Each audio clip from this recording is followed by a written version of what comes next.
And good evening, everybody, and welcome to Going nuCLEar, full-blown coverage of the land. Ethan Greenberg here, and joining me tonight, my co-host Mike Rasinski, and joining us, our special guest is Ron Dubell. You're famous, Ron. I mean, Maple Heights alum, state champion at wrestling, baseball player, went to Coastal Carolina, played for the Canton Crocodiles. That's where you and I crossed paths here, we were just talking about.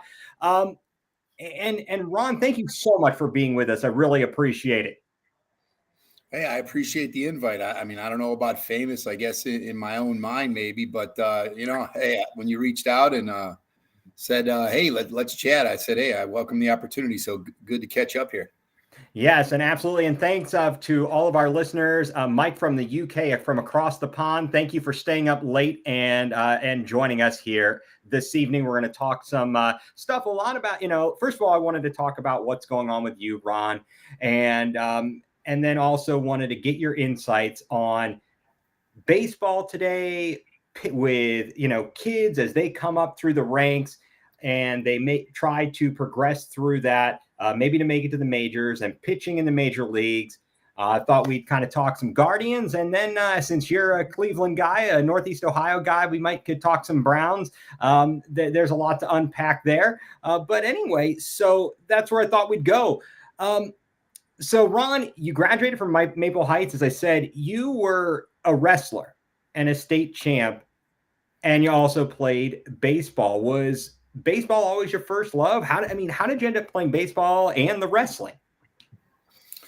I had, my dad had introduced me to wrestling, at a fairly early age, not as early as they start, to today. Some of these kids start wrestling at a very, very early age. So he'd introduced it to me. I'd say it was like around third or fourth grade. And my entire family, my dad, my uncles, they had all wrestled at Maple Heights, and they were either state champs or state runners up. So it was basically in the blood. And at Maple Heights, for those of us that are from Northeast Ohio, years ago, I mean, that was the program, for many years, we were that program. And I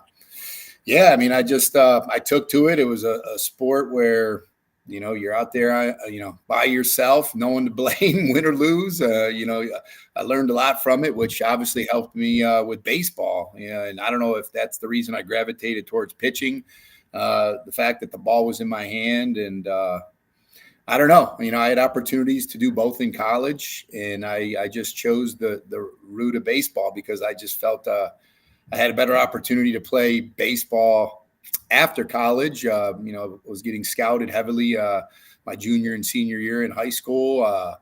That's the direction I took. But wrestling still, to this day plays a huge part in, how I go about my days. And, I apply it to, the little kids I coach these days and even in my professional life. Yeah, and you talk about applying it to the kids you coach these days. And for our viewers, Ron Dubell with us. Ron, you run a select travel baseball operation in Northeast Ohio called the RD Diamond Dogs. And why don't you tell us a little bit about that?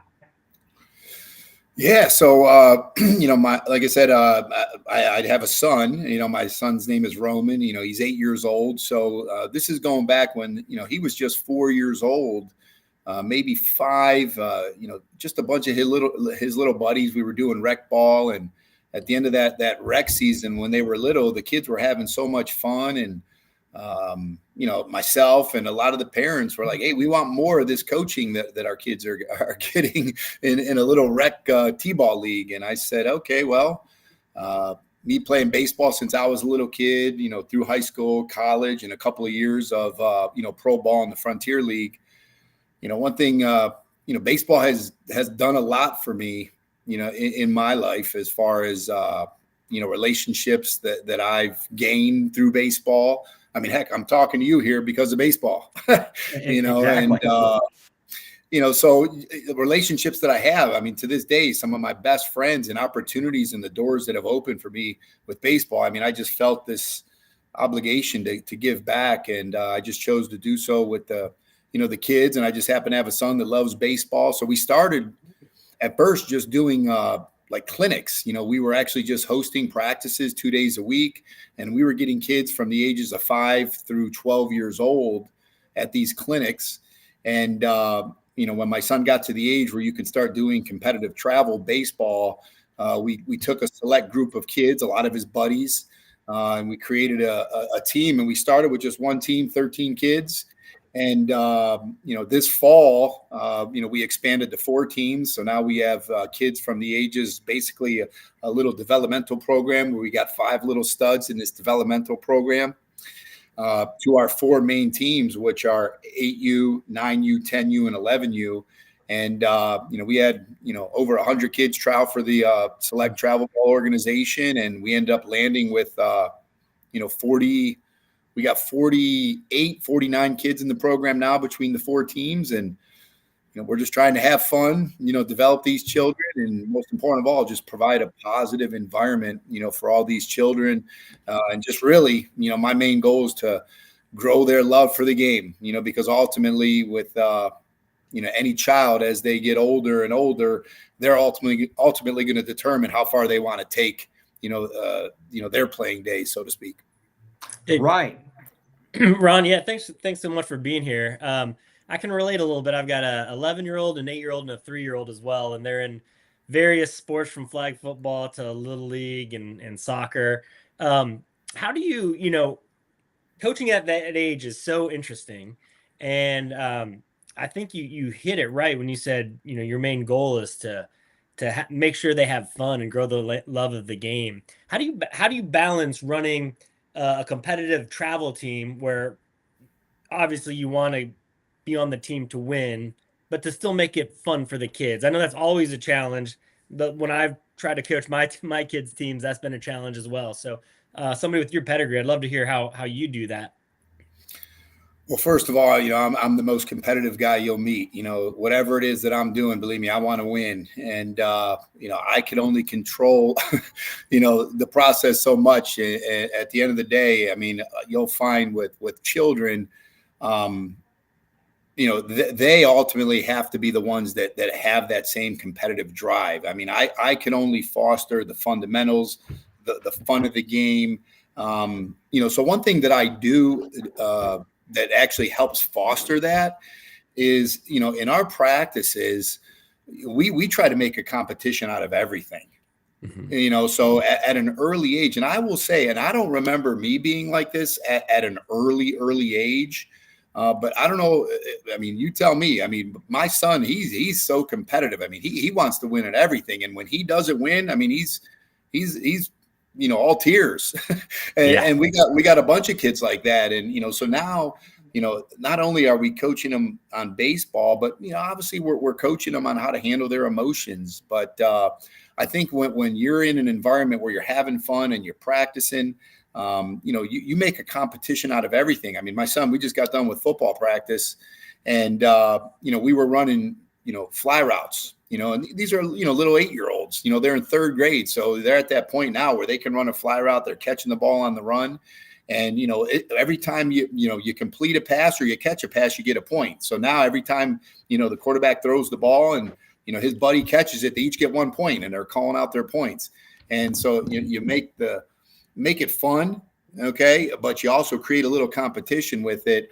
And, that bleeds over into the games, where, when they're playing someone they don't know, you see those competitive juices come out a little bit. Sometimes not as much as you like, but, these are little kids. And the older they get, though, I can see it already with my 10 and 11U kids this fall. I mean, these kids, they're there and, they're focused and they want to get better. And they came to our organization from other travel ball organizations because they want better competition. They want better coaching. And these are kids that came from winning programs, but they want to win more and they want more exposure. So. Yeah, that's, I can definitely relate, especially when you talk about the emotions and dealing with that sometimes after practices. Well, it sounds like, and your son, so football and baseball, travel ball also requires, a lot more time as well. What's your take on, should kids play a variety of sports? What age should they start focusing on one sport exclusively? Should they not do that? I know there's a lot of opinions on there. I don't think any of them are right or wrong, but I'd love to hear your take on it. Yeah, great question. So my son also wrestles too. I mean, it's in his blood. I mean, in my opinion, I think it's his best sport, but it's his least favorite sport. It's a tougher sport, and they're exposed to a lot at an early age compared to when I wrestled. But I tell all these kids, play as many sports as you can. We like. I mean, me personally, I like athletes, and we have a fall program right now, and I tell all these kids, hey, whatever sport you're doing in the fall, that's your primary focus. So if you got football practice, you're going to football practice. If there's baseball on the same day, you got soccer practice, you're going to soccer practice. You owe it to that coach, that's coaching you in season. Now on the flip side, the expectation is when it's baseball season, I want you at baseball practice. And, at travel baseball, if I had to say one of the problems with it, you see a lot of these, teams that they don't, once the season starts, they don't practice at all. And, one thing that I share with all of our parents is, you could expect to practice just as much as we're playing in games, because ultimately, we want to try to develop the children. And one other thing that's unique with our program is, once you're a diamond dog, you're a diamond dog as long as you want to be, because we want to continue to develop you. The only thing we're up against is, other programs trying to steal our kids. We don't recruit. I'm not begging kids to come play for us. But ultimately, if you become a diamond dog and your family, the parents, they like what they're being exposed to. They like how much fun the kids are having. They're more than welcome to come back. We don't make them try out again because, I'm not going to give up on a kid that's committed to me. So I'm going to commit to the kid, and I'm going to, coach them up and try to help them develop as long as they want to be with us. And folks, as we're talking here, I have just posted up on the screen the website for Diamond Dogs Baseball, where you can find more information. If you are in Northeast Ohio, if you're in the area and you want to learn more about this and possibly look to have your child participate, or if you're the child and you're out there watching right now and you want to participate, you can tell mom and dad or whomever, hey, I want to play some baseball. Let me go talk to Ron. And here is the web address. So, Ron, you talked about the player development. How much have things changed from when we were kids, when you were going through, baseball and sports versus now, in terms of how much it's stressed? Mike talked about playing multiple sports, but you see so many kids that seem to be locked in and they are playing all the time. And what impact does that have on them for their future in the sport? Mm-hmm. Well, I mean, I could tell you as a parent, not speaking as a coach, but as a parent of an 8-year-old and what some of these kids are into today, like video games. I mean, and I'm sure Mike could relate, with children at that age, like your 8-year-old, your 11-year-old. I mean, these kids, man, these video games are so real nowadays. And I mean, that's in a sense my biggest competition. But like for my own child, if he's not, at a practice or at a game, I mean, he's at home and he's playing video games. That's what he wants to do. So, some children, I mean, hey, I love video games too. I mean, that's one thing me and my son do on some of our spare time. So we have fun with it. But to me, the last thing I want, for my child is to be in front of a screen, 4 to 6 hours a day, playing video games where he could chat and communicate with his buddies. So now more so than when I played as a little kid, I mean, you like organically got better at baseball because, you were out and about, I mean, you put your glove on your handlebar and we would drive up to Stafford, in Maple Heights and, every single day. I mean, you go up there and there would be, a handful of kids, just like Sandlot, playing baseball, and you just organically got better because you were doing it so much. And that's what you did for fun. Whereas nowadays, I mean, my son, he's only 8, so obviously he's not roaming around the neighborhood on his bike yet. But at 8, I was, Yep. I think now parents were a little bit more cautious because there's so much in our face. Something bad happens, 6 states away, it pops up on the internet. And then now, we feel like it's in our backyard, so we're just a little bit more cautious, where our parents, they didn't have to read, on the internet, or social media, like something bad happened. So I guess there was less fear. But nowadays, I mean, for kids, I mean, you have to keep them involved, otherwise, once again, they're going to be playing video games.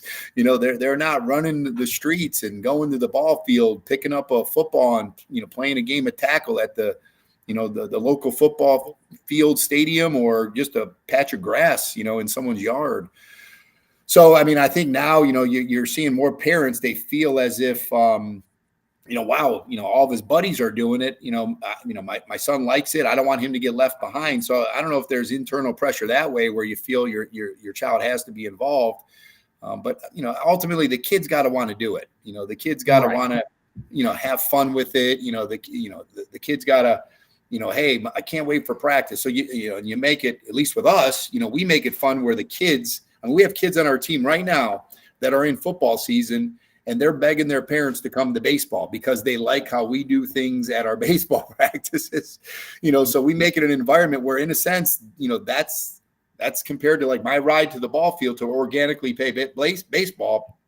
They're jumping in the car to come practice and have fun with their buddies. It's just more, in a sense, guided by the parents. Right. And how do you see, as baseball, Mike and I, we've talked to coaches and people involved with other sports. How is the growth of the game at the youth level, baseball, that is?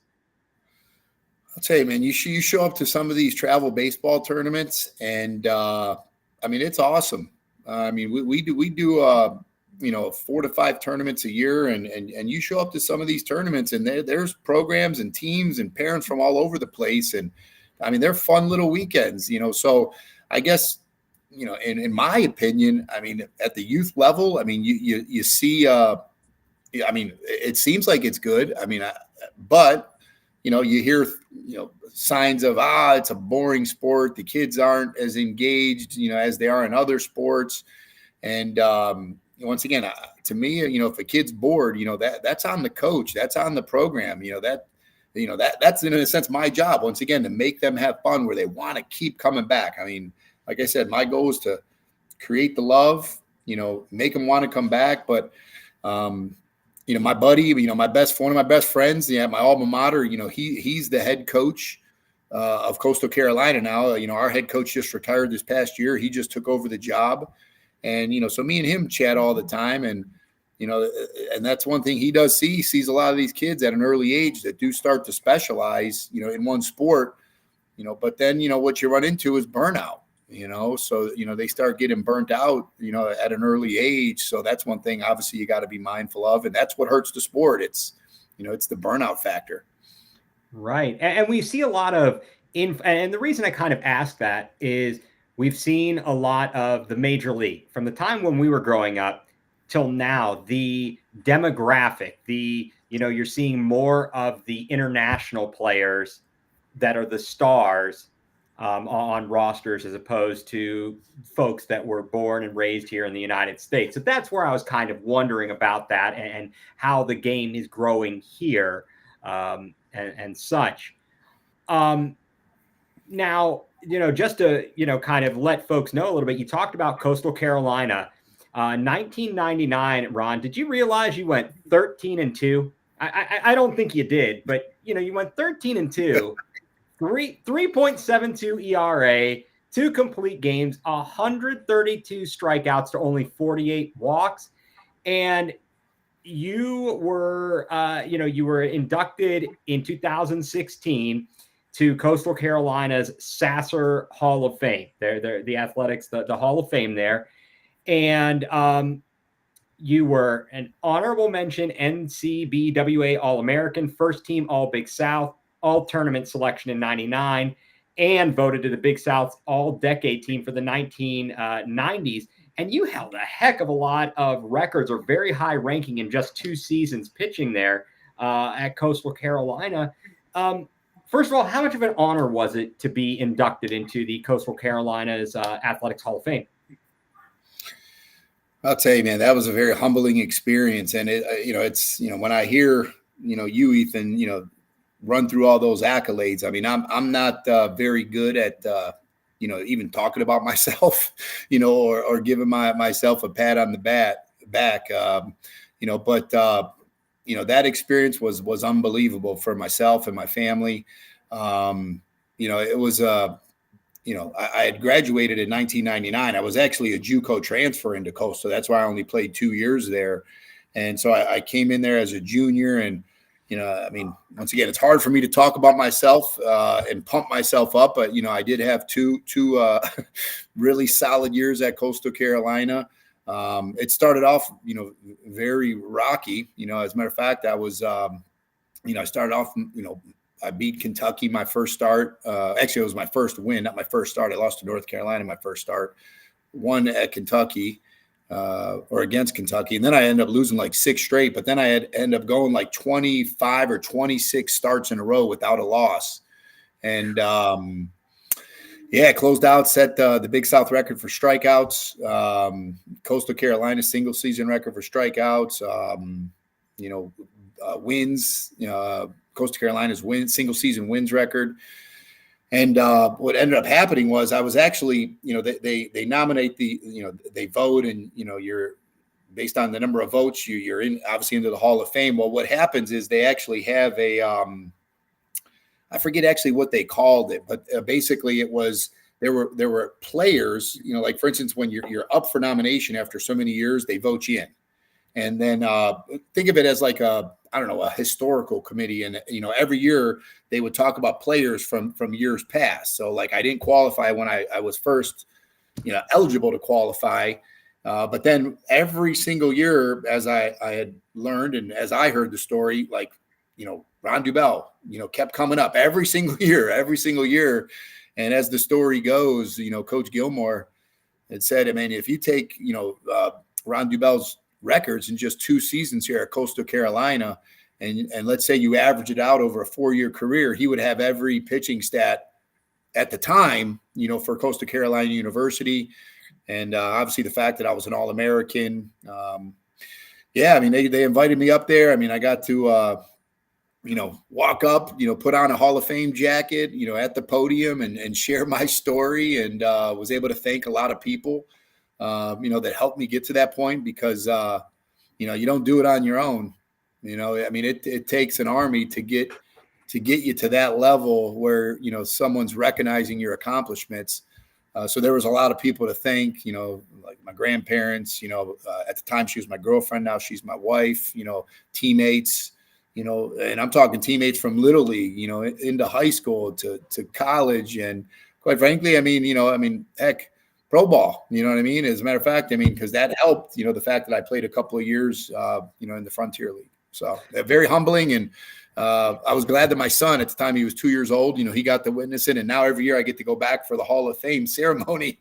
And so, at least for one weekend when we do go back, my son thinks it's pretty cool. Like, wow, Dad, we get to get on the football field. I don't even think he realizes that I was that good. So I don't know. That's pretty awesome. I can appreciate that. I try, a little bit later here, Ron, my son, who is 13, or 14, is gonna jump on with us. He is not so much involved in baseball or currently playing a sport. He did Taekwondo as a 2nd-degree black belt. Nice. He plays in the band and all that stuff, freshman in high school. But anyway, to try and say, hey, look, I'm doing this broadcasting thing, maybe dear old Dad did something, you could look up to or feel like, hey, it's not something everybody gets to do. And as we talked about, Ron, my connection, or where we crossed paths, was the Canton Crocodiles. And my first professional broadcasting was there in 1999 when that was your first season there as a pitcher. Just talk briefly, about your experience as a pitcher in the Frontier League, and kind of, I guess, for those who don't realize, it's an independent baseball league. It was a wood bat league as well. professional league. And there were some players who made it or made the jump from the Frontier League to the majors. The one name that stands out to me is Gator McBride from Chillicothe. Oh, yeah. Big time player. Yeah, I mean, even now, I mean, the Frontier League, it's a MLB affiliate league. So they're actually, now with the Frontier League, if there's something that they're considering in the big leagues, I mean, they'll actually use independent leagues to test out things that they want to bring to the major league level or affiliate ball. So it is an affiliate type league, although it is still a pool of, in a sense, free agents where at any point you can get picked up by an affiliate organization. But yeah, I mean, my senior year, I had a really good year. Like you said, 13 wins, third in the country, striking out a bunch of guys. I thought I had a shot to get drafted. I had worked out for several major league teams, didn't get picked up. I was a, 6 foot, tall pitcher, but I could throw any pitch at any count for a strike, toted up there 87, 89. So when I didn't get picked up, it was actually a Florida Marlins scout by the name of Mike Hummelston, who had scouted me ever since I was in high school. Basically was contacting a bunch of these independent teams, and I had opportunities with quite a few of them. And the reason I landed with the Canton Crocodiles is because I'm from Cleveland. At the time I was living in South Carolina and, not knowing what I was going to do, but I wanted to try to chase my dream, and I was going to keep playing as long as they would have kept paying me to play. At the time I had no bills, so when they said, hey, we're going to pay you $650 a month to play baseball, and plus we're going to give you $25 a day when you're on the road, and we're going to put you up with the host family where they're going to do your laundry and cook you dinner when you're, on your homestands. I said, sign me up. So I went to Canton, and the only reason I picked there is because my grandfather, who, I owe a lot of credit to as far as helping foster, my journey with baseball ever since I was a little kid. I was going to be an hour and, 15 minutes from home. And, he was able to come watch, every single homestand and every single time I pitched where, obviously, playing college ball, he didn't see me pitch all the time. We didn't have the internet where now you could basically sign up for ESPN Plus and watch every game, so this was an opportunity for me to come home and play in front of my grandfather. Obviously I had friends at the time that were still in college going to Kent State. Those are to this day, some of my best memories is, I don't know if you remember it with the Crocodiles. Remember they used to have the strikeout batter. And if you struck out the beers were 25 cents for the whole inning. Well, I probably had to announce that because I was doing the PA and, at least in 99. But here's what I always remember is there's another Hayden's Auto Glass foul ball. Yeah. And, I also remember, I wanted to ask you a little bit more about your experience there, just a couple quick ones. But I do remember I got told off by general manager Kevin Romberg, former Cleveland Indian, for wearing my Canton Crocodiles hat backwards. Apparently that was no bueno. That was no bueno. Do you remember Carl? I think he was the clubhouse manager. Hey, Carl. Awesome. He was the best. I'll never forget that guy. He was the best. Oh man, he was. Once again, it was the spread, pizza oven pizza. After the game. Now it's funny, like how has baseball changed? Well, when I was playing baseball, okay, in college, between double headers, you were eating like Sonic, which was burgers and French fries before your next game. In independent ball, they had pizza oven pizza. In the clubhouse after the game. Nowadays, you go into Coastal Carolina's locker room, you ain't seeing burgers or pizza. It's protein bars, creatine shakes, there's smoothie machines. These guys are, that's where the game has changed, is the fact that, these guys, these players nowadays, and even at an early age, they start taking their health, and their diet so serious. But it's funny though, I got to finish that story though about the strikeout batter. And I was telling them about my buddies. So they would always pick the best player on the team though was the strikeout batter. They weren't dumb. If they were going to give beers away for a quarter, they were going to make it really hard for you to, strike out the batter. So every game it was the number 2 or the 3 hitter. Like they'd look at the stats. I'll never forget the one game. I had like 10 friends there, and I don't remember the player's name, but once again, he was their best hitter. Struck him out 3 times in that game. I'm surprised they didn't release me after that game because, in independent ball, it's all about making money. Yes, hey, there were a lot of Beanie Baby nights to get the fans in the ballpark. Lots of Beanie. And do you remember the wrestling events? Oh yeah. Afterwards, I distinctly remember Doink the Clown. Yeah. And there was a guy, not Mark Henry. I can't remember who he was, but he was carrying around the Undertaker, the urn. Yeah. I don't know. If and Hillbilly Jim was also there. I was hanging out with him in the locker room. And they were in after the game because, of course, it was after the game because they wanted everyone to stay. It was one of the biggest, crowds of the year. And, we come off, the field into the clubhouse and you got Hillbilly Jim right there. Like, I wasn't that into like WWE wrestling, but you knew who Hillbilly Jim was. And that was awesome. And then after they got done, we were all out there wrestling on the mat. And, I don't know if you've ever been on one of those. Have you ever been on one of those mats? I have not. Mike, how about you? I have not either. It's like a trampoline. It was we had so much fun, but I'll tell you one of the coolest, you want to hear a good crocodile story? Absolutely. Is, and I can tell, like I said, I got a few, when you said, hey, let's do this. A few came to my mind. I could, the Romberg story that we talked about before we went live, that's a classic one. But, I want to say it was my second year, and correct me if I'm wrong. Maybe it was our first year, but I'm almost positive it was my second year. But Joe Charbonneau, he was our hitting coach, for 2 years, So, here we are in Cleveland. Everyone knows Sharb, right? And they did a promotion where your second year, Joe Charbonneau was going to get an at-bat in a game, which it was a minor league baseball game. And he became, I want to say he was the first player to play professionally in 4 decades if he got this at bat, in the game, in the Frontier League. Well, at the time, the Frontier League, you only were allowed to be up to 26 years old, so, you were typically out of college, a free agent, undrafted, or you were drafted, but you got released by an organization and the Frontier League would pick you up, but you couldn't be older than 26. So the Crocodiles got special permission from the Frontier League to let Joe Charbonneau get one at bat so that he would become, it was like him and Julio Franco, I want to say, were like the only players in the history of baseball to get an at bat in 4 different decades. So Sharb, he had that bad back. Yep. He took BP right when the promotion was announced. He took BP every single day.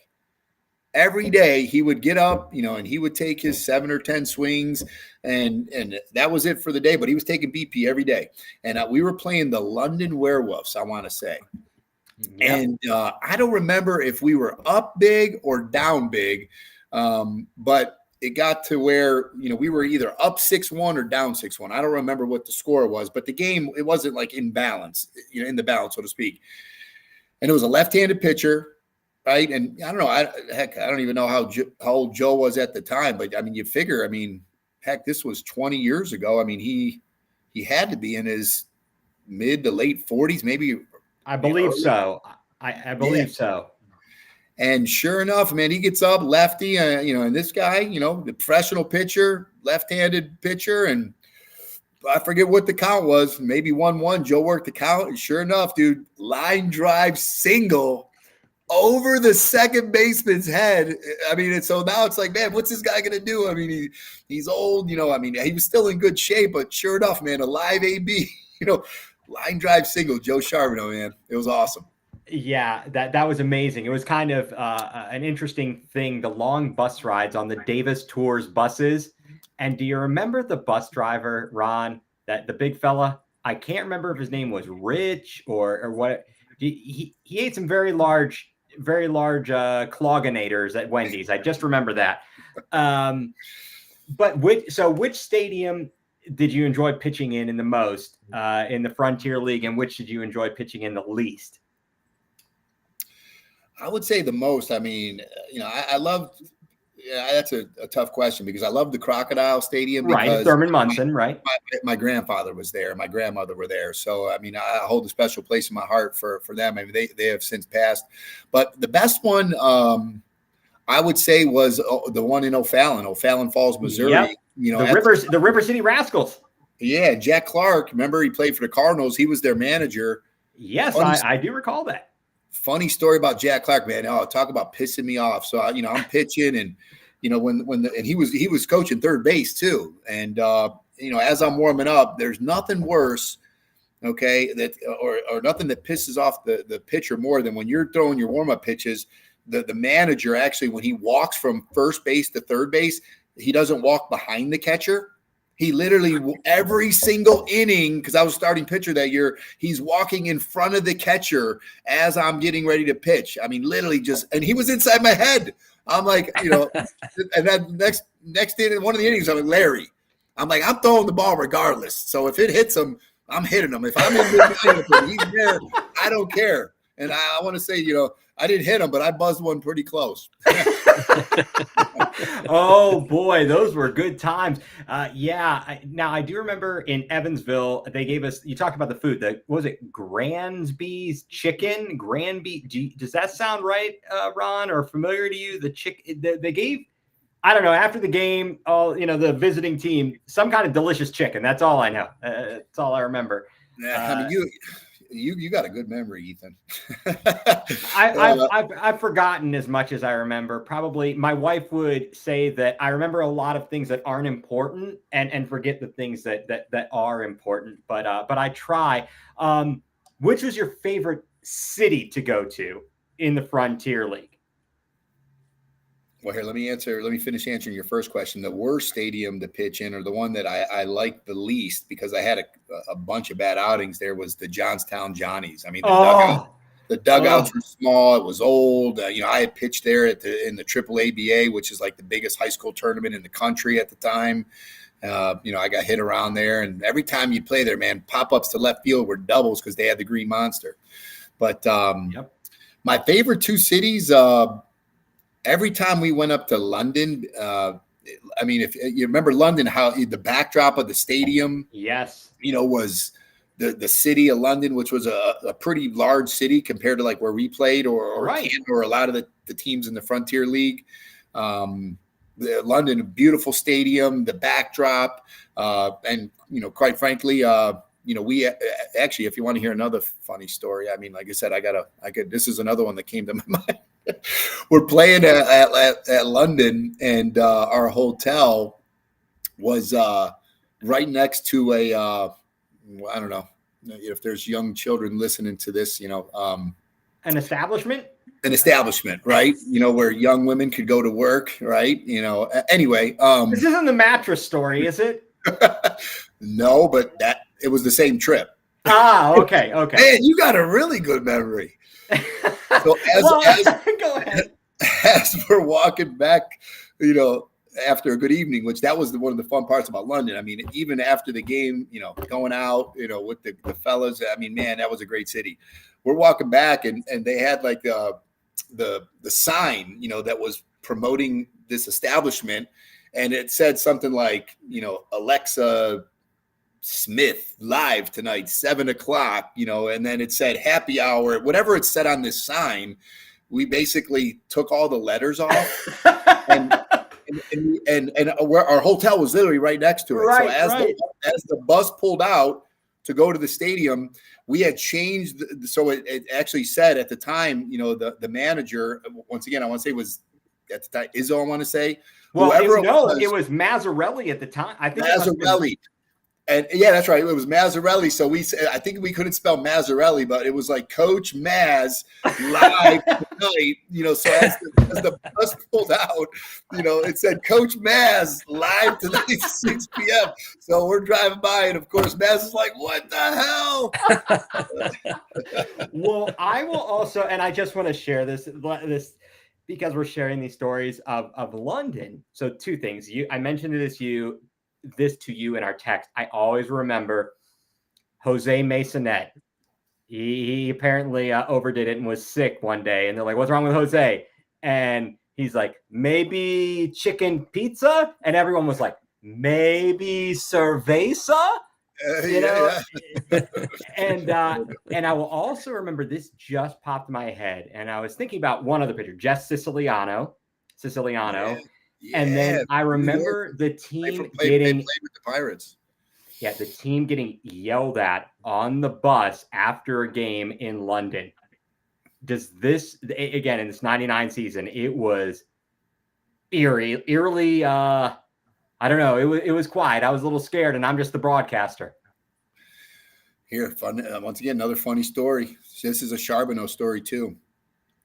So I don't know if this one was London, because I vividly remember this was Johnstown, because I remember where we went that night. But we had the same situation. We had lost a couple of games, rough week, 4 or 5 game losing streak, and we had a curfew. And once again, this was Jeff Isom. I want to say was the coach at the time. Okay, and, Isom. That might have been the year after. I remember Isom. Yeah, this would have been my second year.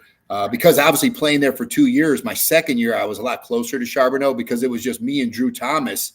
In the Frontier League, it's if you're not performing, they're moving on very quick from you. You right. have to perform. So like we would get guys that would come in released. We had a guy from the Rockies released, comes down. We work him out, it's throwing 96 in the bullpen. Well, they sign him.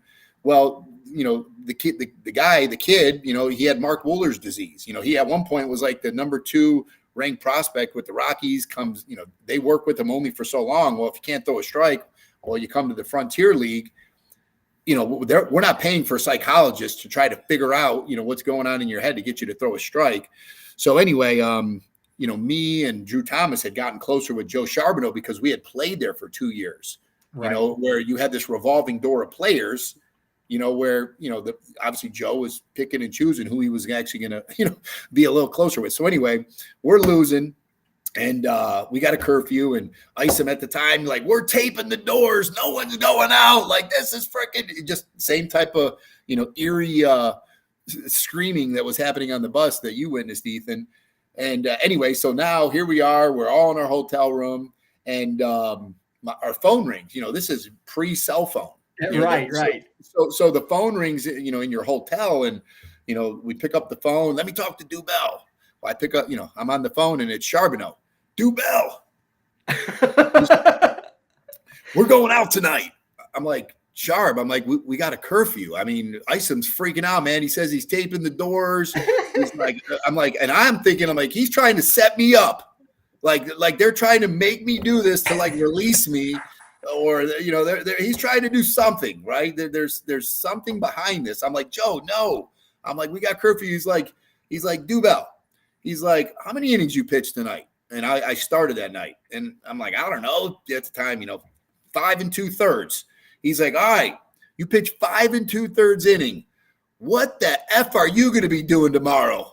He's like, get your ass down to the lobby. He's like, we're going drinking. I'm like, now at that point, I'm like, he had a good point. I'm like, I feel I'm going to get in trouble if I don't go down there. Right. So, but I mean, that Charbonneau, man, what a great guy, man. And actually, I ran into him a couple of years ago at a game. He was actually coaching at the time over in Avon.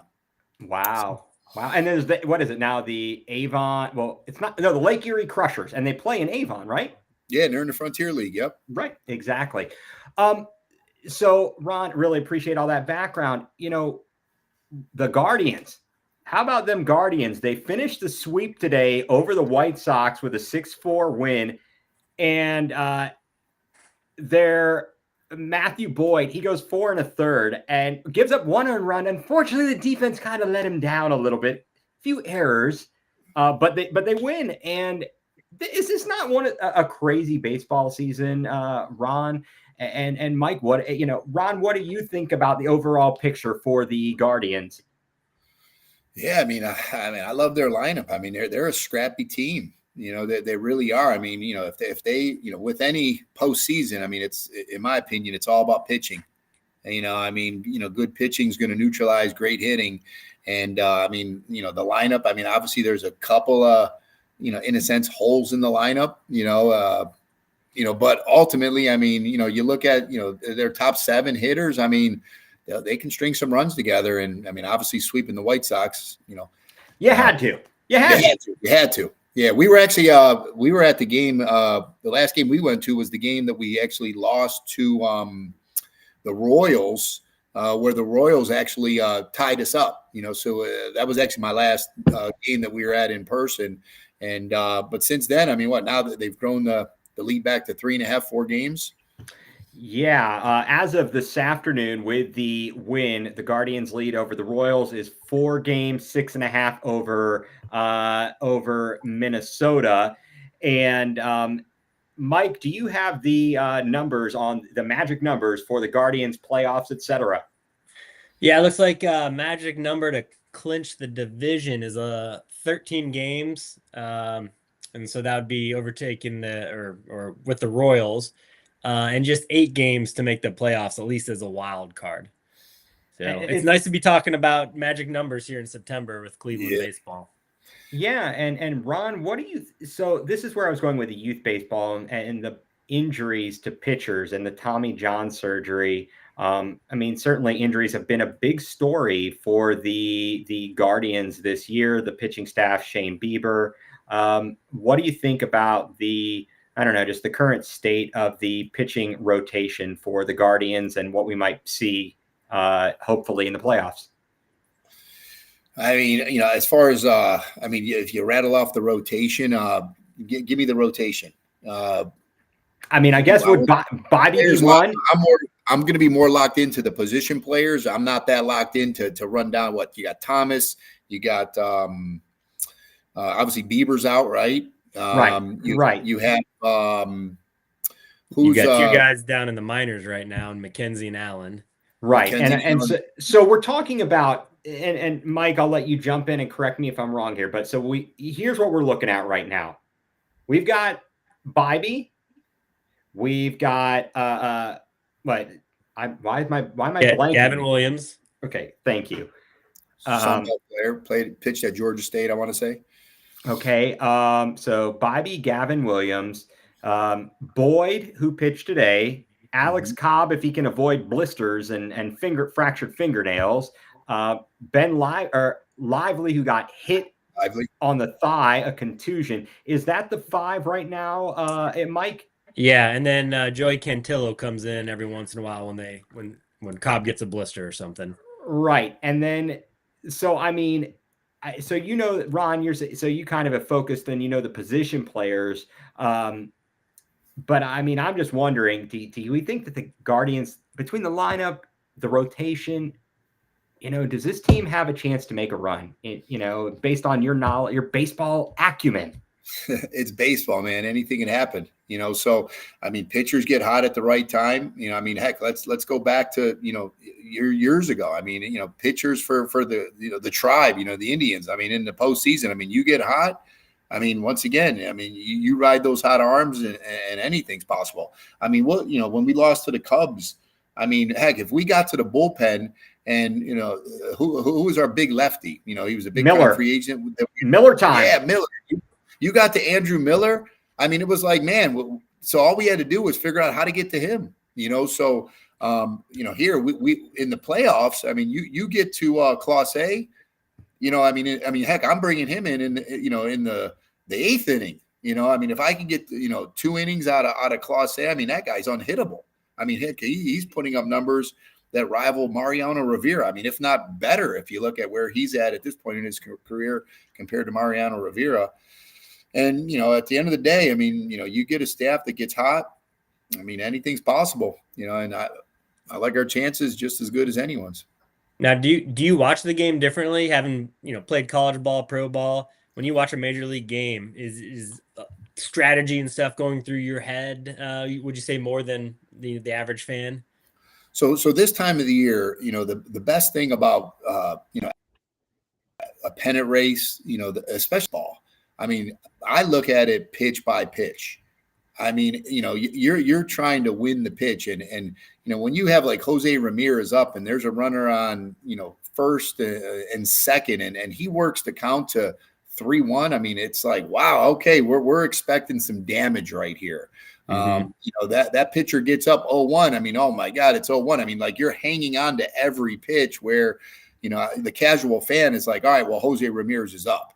Well, to me, I look at it, wow, he's in an 0-2 count. I mean, the pitcher right here, he executes, his pitch. I mean, Jose Ramirez has no chance, as good as he is. But once again, on the flip side, yeah, I mean, if Ramirez works the count, or, any professional hitter, other than, I would say, Austin Hedges, works the count in their favor, I mean, they're going to, put some, good wood on the ball. They're going to barrel one up. So, but I'm just a fan of baseball, and it's, I'll take my son, for example. His name's Roman, and these kids these days, they like the players more so than the team, if that makes sense. Like, he likes the Guardians, but he likes players. Like, he likes Mike Trout, he likes Ohtani, he likes Paul Skeens. He likes some guys on the Indians, but that's one thing we do. I mean, we travel to stadiums. It's you see my son at a game, he might actually even be wearing if they're playing the Orioles, my son is probably wearing an Orioles hat with a Gunnar Henderson jersey, because he just likes Gunnar Henderson. Yeah, we're gonna have to work on that, Ron. I think Mike and I have brainwashed our children into being Cleveland fans, despite neither of us living in Ohio anymore. So just a couple of with the Browns. Now, with the Browns, my son loves the Browns, though. He loves the Browns. All right, and we're going to get to that in a moment. I just want to ask two quick questions about baseball and rules. As a baseball aficionado, you are. The pitch clock. Are you pleased with the pitch clock? Not so pleased with the pitch clock? I mean, it's, as a fan, I don't like it. Okay. I mean, and I think if I was pitching, I don't know, would that be enough time for me to make a pitch? I remember, what was a couple of years ago? I want to say, was it? What was he's a righty, threw the ball hard. If I'm not mistaken, he was having a hard time with the pitch clock when they first rolled it out. Karen check? You're not talking about Karen? Yeah, Karen. Well, he did too much fidgeting. I think he had a bunch of ticks. It drove me nuts. I couldn't watch the guy. It was infuriating. Anyway. Hey, man, as a baseball player, you have your routines, and someone's breaking up your routine. I mean, that affects your performance. I mean, you're creatures of habit, and you've been doing that for so many years, and all of a sudden they're like, hey, you got, what is it, 15 seconds, 19 seconds or something to make the pitch? Or 20, depends on if somebody's on base, and it's a whole thing. It's really changed the strategy of the game, and it's very interesting. And I think the other thing that people talk about is the strike zone and umpires and how the inconsistencies. Would you ever be in favor of like the automated strike zone, or do you just live and die with umpires who are good, bad, and indifferent? I mean, I'm a traditionalist, so I mean, like I said, I don't like the pitch clock. Like I said, as a fan, I don't like it. As a player, I always just think to myself, how would I adjust? But hey, I like the human element, and I don't know, that gives people like you stuff to talk about. The next time you're on, right? A bad call by the umpire. This didn't go our way. I mean, now if everything's automated, I mean, I don't know, would that make your job as fun? Or, you know what I mean? I don't know. It might not make the job of the broadcaster fun. It might, and someone and talking sports, it might make it a little bit easier as a fan to swallow, because I hated to see the 95 World Series and those umpires screw the Tribe against Atlanta, and Greg Maddux. He was a hell of a pitcher, but that strike zone was ridiculous. That absolutely ridiculous. Yeah. We had that lineup was murderers row. And all right, enough of this. Ron, all right, so let's talk just real quickly here. Wanted to move on since we are all Cleveland. It's a Browns town, and I'm going to bring in my son, Jacob. Jacob, thank you for patiently waiting there, sir. I'm glad you changed your wardrobe. Put that on instead of the pink bunny suit. That is fantastic. I am loving it. Jacob, thank you for joining in with us this evening. So the Browns kicked off their season this past Sunday. Yeah, I'm going to say it as nicely as possible. It sucked. Okay. It just sucked. Ron, you were at the game. How bad did it suck?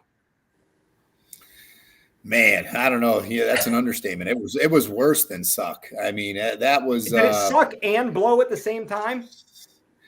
It was. Yeah. Hey, I was there with my family, so that but I had friends. One of my best friends, who I met from playing baseball, was in town for the weekend, and man, it's just like, man, you're so excited, and you're so amped up, and you go there, and then it's the factory of sadness. Like, I mean, I can't believe. I mean, I quite frankly, my son, so Jacob, I mean, that was like child abuse, like to watch that, wasn't it? I'm like, that's what I kept saying. I'm like, this is like child abuse here. Yes, Mike, thank you for letting us know your opinion on Watson. We're all kind of, I think we've all reached that point where we're a little bit sick and tired of it.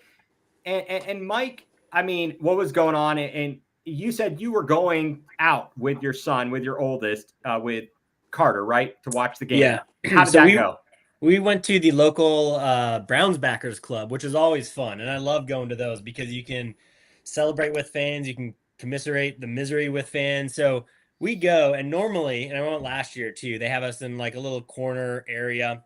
Well, we had so many fans this year, they put the Washington Commanders game on in the little corner area, and the Browns Cowboys was on in the main bar area for the establishment.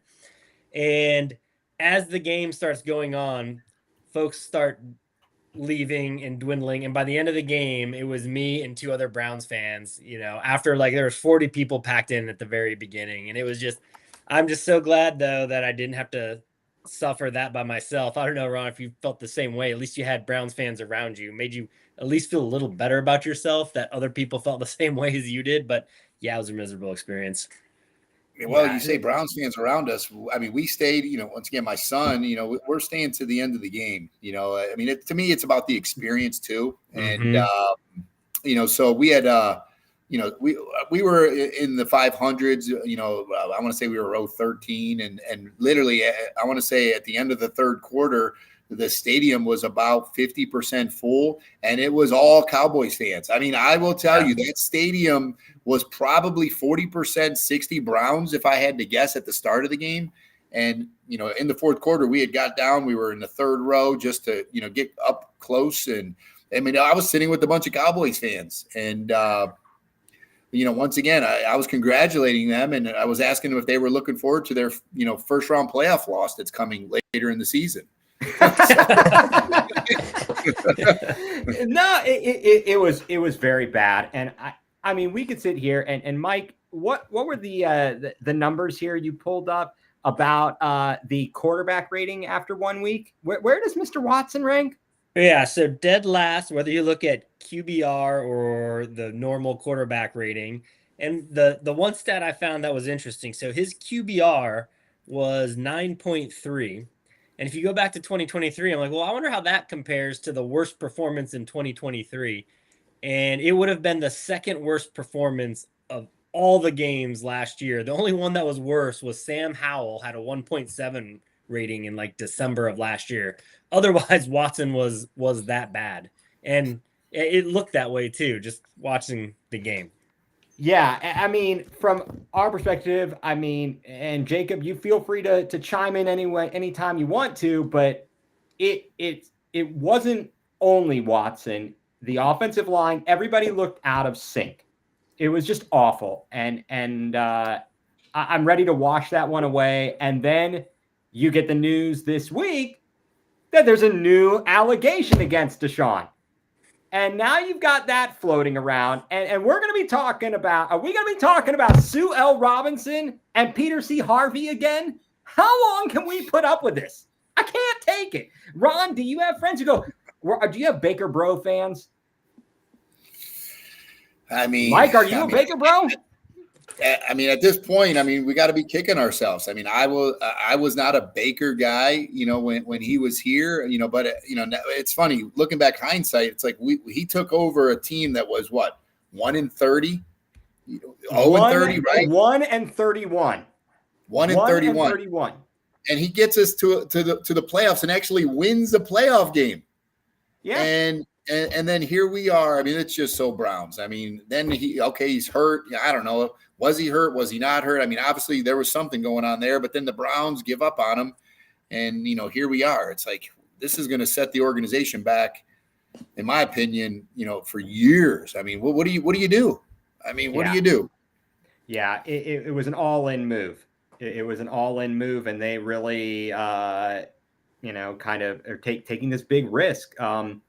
Mike, what do you think about our chances against the Jaguars this weekend? I'm going with the Browns. I haven't lost faith yet, although I'm close already after week 1. I did see that Jacksonville gave up the most passing yards last week, 400, which was the worst in the league.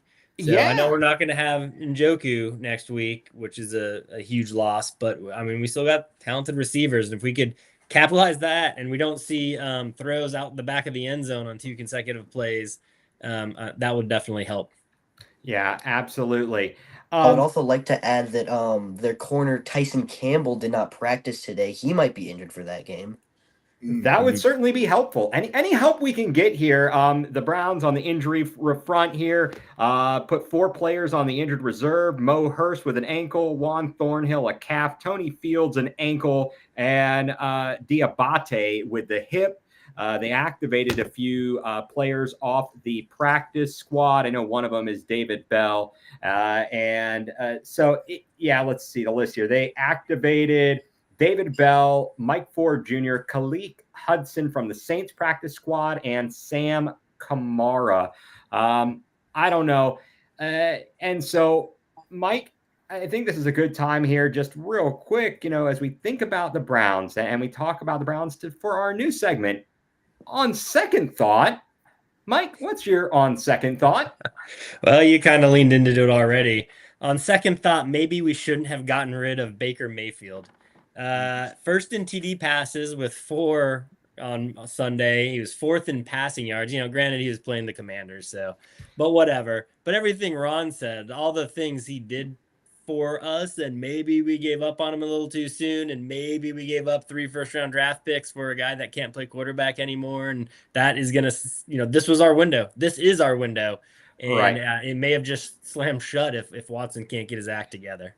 Yeah, on second thought, hey, Kevin, Andrew DePodesta, hey, Chuckleheads, we're running a new offense with a quarterback that's coming off of an injury. I know you want to bubble wrap this clown, but he needs to play. And they needed to play and run this alleged new offense with Ken Dorsey because they sucked. Okay? They sucked on Sunday, and I'm ticked. So they can only go up from here, in my opinion. So on second thought, maybe you might want to think that strategy over a second time here. And so finally here this evening, I wanted to go over our NFL picks. Jacob participated last week, and let's go to the results from last week. And Ron, I would love it, as we go through the games, if you want to join in and give your picks as we run through them. Sounds good. All right. So first, we're going to go to the week 1 recap. So in week 1, these were our picks. And as Mike has illustrated here, Jacob going up first, the first 4 of 4 there. Mike, you didn't do so well, and your father-in-law didn't do so well. What happened? I got a little too confident. Yeah, a little bit there. Why don't go with the sleeper picks? Didn't work. Apparently. Over the next 4, we all kind of fell out about the same here. Mike, you went 2-2. Jacob 3-1. I got 3-1. And nobody had to figure the Patriots were going to do that. In fact, if you were listening to ESPN Cleveland this week, you heard they got knocked out of the Circa Survivor because they had the Bengals over the Patriots. So they're gone after week 1. And then we get here to the afternoon games. Mike, you and I and Jacob, we all picked it up. Your father-in-law, not so much. And then I was the only one who was brave to go against the Browns. There you go. It was the right pick, Ethan. I don't want to be right, but okay. And so there are week 1 picks. Ultimately, Jacob and I finished 14-2. Mike, you go 9-7. Your father. I'm bad at this. You're much better than me. And so I'm Jacob. good. I'm good. Yeah. You're bad. Anyway. All right. So now on to week number 2, which will start on Thursday night, the Bills and the Dolphins. So, Jacob, you're the odd man out going with the Bills. And I will ask, Ron, who do you got in the Bills and the Dolphins? I like the Dolphins. Now, this is straight up, right? No spread? No spread. We're just talking who's the winner. Who's the winner? So it's 3-1. Jacob, tell me why you think the Bills will have it over the Dolphins. I think Josh Allen, like, even with the turnovers, he can still control a game as he did in the second half of the Cardinals game to come back, give him the win. Even though the Dolphins did the same, I don't know. You just have a feeling. You have a gut feeling there. I have a gut feeling, yeah. Okay, moving on to the second matchup, Cowboys-Saints. The three of us all have the Cowboys. Ron, you witnessed them up close and personal. Who do you got, Saints or Cowboys? They look tough, man. I'm gonna go the Cowboys. All right, you got the Cowboys. Next up, so clean sweep there. Lions, Buccaneers. We are all banking on the Lions. Ron, what do you think? You think Baker's got another one in him? Is he going to avenge the playoff loss from last year? I want to see Baker do really well because it just sheds light on how bad of a decision it was for the Browns. That's spiteful. That is spiteful. Anything that's going to help get Watson out of here. But come on, go Baker. I got Baker. All right, the bake show, the big bake show there. All right, next up, we've got the Colts and the Packers. Well, let's see, unanimous here, and this is probably due to the fact that Jordan Love is out. The three of us are going with the Colts. Ron, do you have a feeling or a pick on this one, Colts and the Packers? I'll ride with you guys on this one. Let's go Colts. All right, next up, we have the Jets and the Titans. All right, Mike, why are you going Titans? I have no confidence in the Jets. I don't care if they have Aaron Rodgers. Until they can win some games, I'm not. You think Mayo Man is better? Yep. You know that? Have you seen the commercials, Ron, for Will Levis and his mayonnaise? I haven't. No. Yeah, he's a big mayo guy. I think they made a mayo. We talked about this last week. He's got a cologne that smells like mayonnaise. But who you got? Jets or Titans? I mean, I didn't even see the Jets' good defense last week, so I'm gonna stick with the Titans. All right. You got company, Mike. You got company. All right. You're not alone. Okay. Next up, we've got the 49ers and the Vikings. Mike, Jacob, and myself, we're all going San Francisco. Ron, are you joining the party or are you going to try and crash it? Debo Samuel actually got me a fantasy win last week. So I'm going to stick with the 49ers. I picked up a dub versus one of my son's best friends. So yes, it's always good to crush your children's friends' dreams. That's what I like to do. I love doing that. All right, next up, we've got Seahawks Patriots. Seahawks, they got a win in week 1. Patriots also a surprising win in week 1 behind the Brissett Express. Remember, he wins 1, loses 2. Who you got here, Ron? Let's go, Geno. Come on, Geno Smith. Oh, yeah, Geno. He's great. Another good draft pick by the Jets there, huh? He's solid. All right, next up.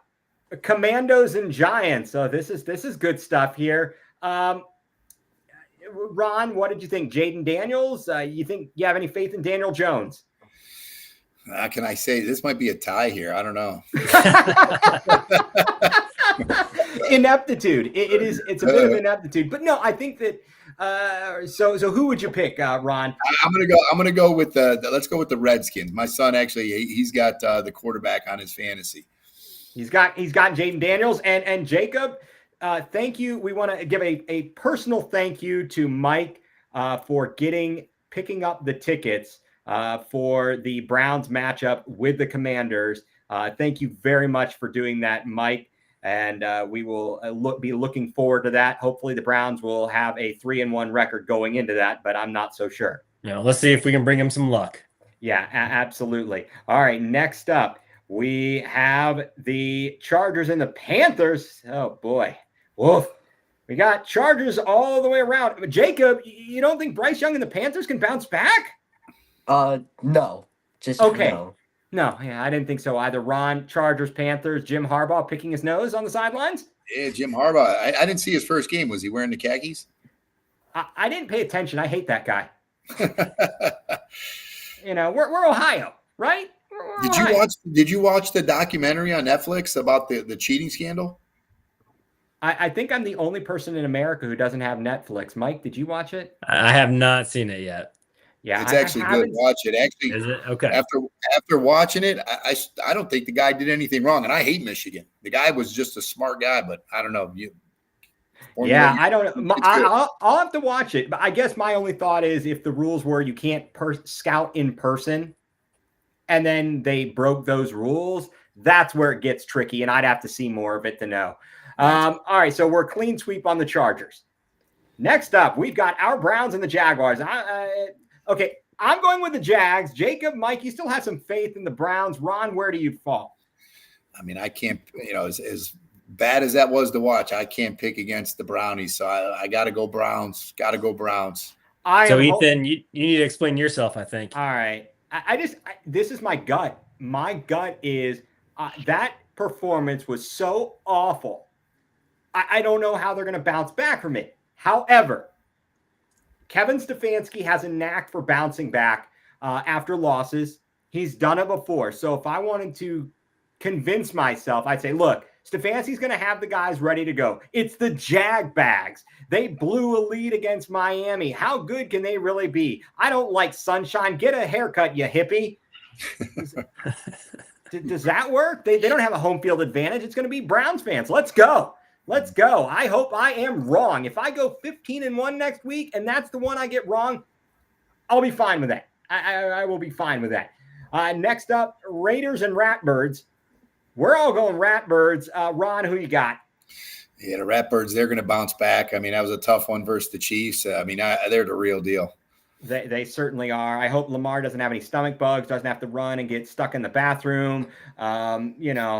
These things happen. Toilet paper runs out. You just all kinds of problems there for Lamar.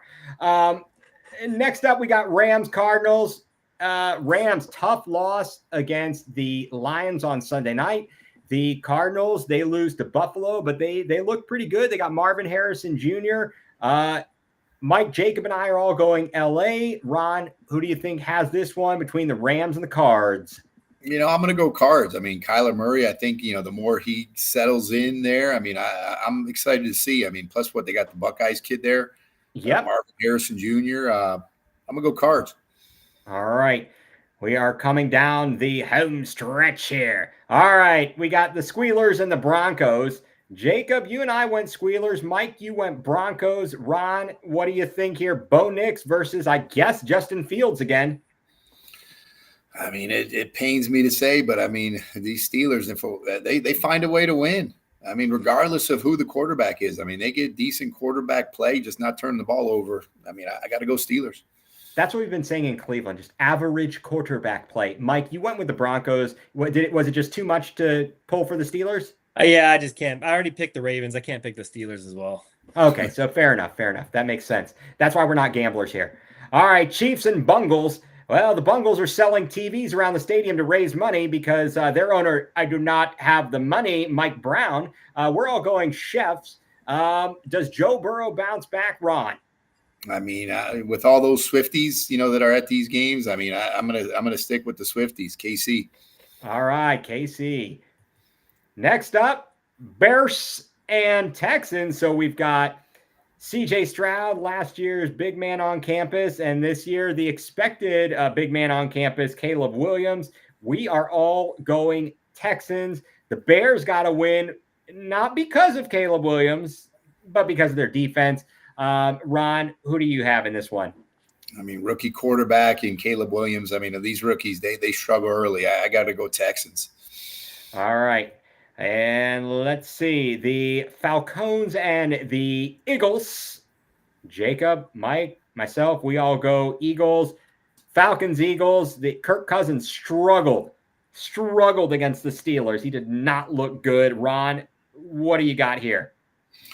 I lived in Philadelphia actually for 8 years, so I got a little place in my heart for the Eagles. So I'm going to go Eagles. You got to fly, Eagles fly. And who has the best cheesesteak? Mike was recently there. You guys can talk cheesesteaks. Mike, what'd you think? I went with Geno's. Geno's. I mean, they're both good. I mean, to me, the best sandwich in Philly, you got to go to Reading Terminal, and it's a place called The Nick's, the pulled roast pork. Phenomenal. All right, next time. I'm writing that down. I'll take any cheese in Philly. They're all good. I have heard about the roast pork. Obviously, the rabbi doesn't approve of that over here, but I've heard things about it. I watch a lot of Food Network, so we're well known to these things. All right, and that is it for week number 2 and the picks. All right, and I apologize for going long here, guys. I really appreciate Ron you joining us this evening. This has been a pleasure. Looking forward to the Guardians baseball, and best of luck in all of your continued baseball and business endeavors. And we would love to have you, or welcome back anytime you'd like. We'd love to have you back on. And as we roll through the playoffs, there might be an opportunity to do that if you would like. So again, thank you so much for responding to me. Thank you so much for coming on, sharing all your insights and stories. It's been great. Hey, I appreciate you guys inviting me on here. This was fun, and yeah, let's do it again. And let's go St. Barnabas Blazers. Let's go 3-0. Let's do 4-0. All right. Who is that? Like the East Sparta School of Embalming? No, who? I heard that was next to Sam Houston Institute of Technology. That's my son's little CYO football team. Awesome. That is great. And little kids, man. Yeah. So go Barnabas. All right, Mike, do your kids got some flag football this week? Yeah, we packed 2 flag football games, 2 Little League baseball games, so it'll be busy. But I'll just say, Ron, I could have listened to those baseball stories all evening, so really appreciate you coming on and relaying those. Just having that insight is just so entertaining. Absolutely. And one question I didn't get to, want to thank thank Mike and anybody else who is out there who is listening. Mike did ask what your thoughts were on the rule, the extra inning rule. I don't know if I think he was saying, let me find it here, maybe with the extra runner on base. Yes, the extra inning. He said the extra inning rule is the worst rule that totally changes strategy. What's your opinion on that? I had to ask. Yeah, I mean, they're trying to protect the pitchers. I mean, really is what they're doing. I mean, it's just less pitches these guys got to throw. I mean, really, that's what it is. I mean, they're trying to speed up the game. It's less pitching. I mean, some of these games, you get some of these dominant relievers. I mean, game goes on and on and on, and you're just burning through pitchers. And I hate it. Fair enough. Well, thank you again for being on. Ron, Jacob, thank you for joining us. Make sure you brush your teeth. What other parently advices? Yes. Take a shower. You smell. Oh, no. Just kidding. No, thank you very much to everybody. Mike, thank you as always. Ron Dubell, thank you for joining us. Jacob, thank you for joining us. And that is going to do it for Going nuCLEar, full-blown